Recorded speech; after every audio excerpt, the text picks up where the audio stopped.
ኦሪት ዘፍጥረት ምዕራፍ 12 እግዚአብሔር አብርሃምን እንደጠራው። እግዚአብሔር አብርሃምን አለው፣ ከሀገርህ ከዘመዶችህም ከአባትህም ቤት ተለይተህ ውጣ፣ እኔ ወደማሳይህም ምድር ሂድ። ታላቅ ሕዝብም አደርግሃለሁ፣ እባርክሃለሁ፣ ስምህንም ከፍ ከፍ አደርጋለሁ። ቡሩክም ትሆናለህ፣ የሚባርኩህንም እባርካለሁ፣ የሚረግሙህንም እረግማለሁ። የምድር ነገዶችም ሁሉ በአንተ ይባረካሉ። አብርሃምም እግዚአብሔር እንደነገረው ሄደ፣ ሎጥም ከእርሱ ጋር ሄደ። አብርሃምም ከካራን በወጣ ጊዜ 75 ዓመት ሆኖት ነበር። አብርሃምም ሚስቱን ሶራንና የወንድሙን ልጅ ሎጥን ያገኙትን ከብት ሁሉና በካራን ያገኟቸውን ሰዎች ይዘው ወደ ከነዓን ምድር ለመሄድ ወጣ። ወደ ከነዓንም ምድር ገቡ። አብርሃምም እስከ ሱኬም ስፍራ እስከ ታላቁ ዛፍ ድረስ በዚያች ምድር አለፈ። የከነዓንም ሰዎችም በዚያን ጊዜ በዚያች ምድር ነበሩ። እግዚአብሔርም ለአብርሃም ተገለጠለትና ይህችን ምድር ለዘርህ እሰጣለሁ አለው። አብርሃምም ለእርሱ ለተገለጠለት ለእግዚአብሔር በዛ መሠዊያውን ሠራ። ከዚያም በቤቴል ምሥራቅ ወዳለው ተራራ ወጣ። በዚያም ቤቴልን ወደ ምዕራብ፣ ጋይን ወደ ምሥራቅ አድርጎ ድንኳኑን ተከለ። በዚያም ለእግዚአብሔር መሠዊያውን ሠራ፣ የእግዚአብሔርንም ስም ጠራ። አብርሃምም ከዛ ተነሣ፣ እየተጓዘም ወደ አዜብ ሄደ፣ በዚያም ኖረ። የአብርሃም እንግድነት በግብፅ። በምድርም ራብ ሆነ። አብርሃምም በዚያ በእንግድነት ይቀመጥ ዘንድ ወደ ግብፅ ወረደ፣ በምድር ራብ ጠንቶ ነበረና። እንዲህም ሆነ፣ አብርሃም ወደ ግብፅ ለመግባት በቀረበ ጊዜ ሚስቱን ሶራን እንዲህ አላት፣ አንቺ መልከ መልካም ሴት እንደሆንሽ እነሆ እኔ አውቃለሁ። የግብፅ ሰዎች ያዩሽ እንደሆነ ሚስቱ ናት ይላሉ፣ እኔንም ይገድሉኛል፣ አንቺንም በሕይወት ይተውሻል። እንግዲህ በአንቺ ምክንያት መልካም ይሆንልኝ ዘንድ ስለ አንቺም ነፍሴ ትድን ዘንድ እህቱ ነኝ በይ። እንዲህም ሆነ፣ አብርሃም ወደ ግብፅ በገባ ጊዜ የግብፅ ሰዎች ሴቲቱን እጅግ ውብ እንደሆነች አዩ።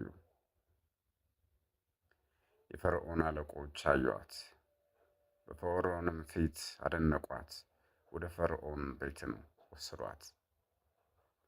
ለአብርሃምም ስለ እርሷ መልካም አደረጉለት። ለእርሱ በጎችም፣ በሬዎችም፣ አህዮችም፣ በቅሎዎችም፣ ወንዶችና ሴቶች ባሪያዎችም፣ ግመሎችም ነበሩት። እግዚአብሔርም በአብርሃም ሚስት በሶራ ምክንያት ፈርዖንና የቤቱን ሰዎች በታላቅ መቅሰፍት መታ። ፈርዖንም አብርሃምን ጠርቶ አለው፣ ይህ ያደረግህብኝ ምንድን ነው? እርሷ ሚስት እንደሆነች ለምን አልገለጥክልኝም? ለምንስ እህቴ ናት አልክ? ለእኔ ሚስት ትሆነኝ ዘንድ ወስጃት ነበር። አሁንም እነኋት ሚስት በፊትህ ናት፣ ይዛትም ሂድ። ፈርዖንም ሰዎቹን ስለ አብርሃም አዘዘ። እርሱንም ሚስቱንም የነበረውንም ሁሉ ሸኟቸው። ኦሪት ዘፍጥረት ምዕራፍ 13 የአብርሃምና ሎጥ መለያየት።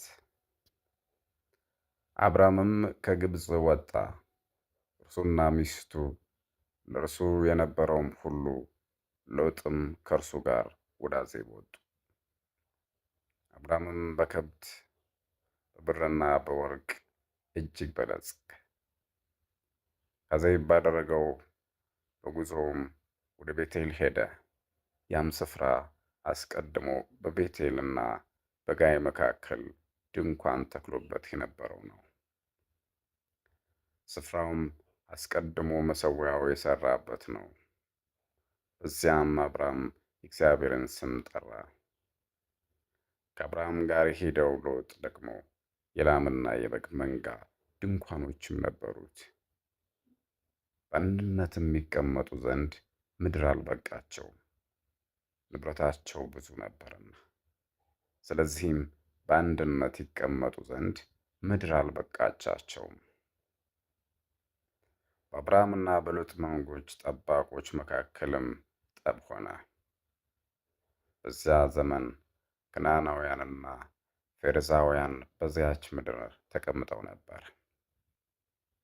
አብርሃምም ሎጥን አለው፣ እኛ ወንድማማች ነንና በእኔና ባንተ በረኞችና በረኞች መካከል ጠብ አይሁን። እነሆ ምድር ሁሉ በፊትህ አይደለችምን? ከእኔ ትለይ ዘንድ እለምንሃለሁ። አንተ ወደ ግራው ብትሄድ እኔ ወደ ቀኝ እሄዳለሁ፣ አንተም ወደ ቀኙ ብትሄድ እኔ ወደ ግራ እሄዳለሁ። ሎጥም ዓይኖቹን አነሣ፣ በዮርዳኖስ ዙሪያ ያለውንም ሀገር ሁሉ ውኃ የሞላበት መሆኑን አየ። እግዚአብሔር ሰዶምንና ገሞራን ከማጥፋቱ አስቀድሞ እስከ ሴጎር ድረስ እንደ እግዚአብሔር ገነትና እንደ ግብፅ ምድር እንደነበረ አየ። ሎጥም ለራሱ በዮርዳኖስ ዙሪያ ያለውን ሀገር ሁሉ መረጠ። ሎጥም ወደ ምስራቅ ተጓዘ፣ አንዱም ከሌላው እርስ በርሳቸው ተለያዩ። አብርሃም በከነዓን ምድር ተቀመጠ፣ ሎጥም በጎረቤት ሕዝቦች ከተማ ተቀመጠ። ድንኳኑንም በሰዶም ተከለ።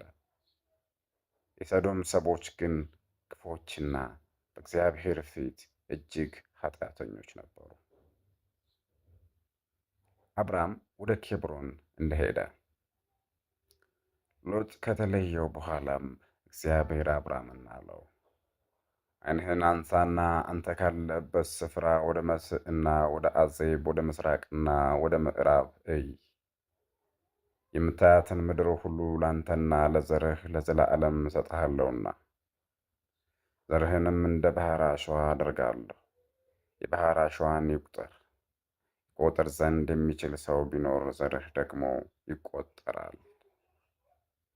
ተነሳ፣ በምድር በርዝመቷም በስፋቷም ዙር፣ እርሷን ለአንተና ለዘርህ ለዘላለም እሰጣለሁና። አብርሃምም ድንኳኑን ነቀለ፣ መጥቶም በኬብሮን ባለው የመምሬ ዛፍ ተቀመጠ። በዚያም ለእግዚአብሔር መሠዊያን ሠራ።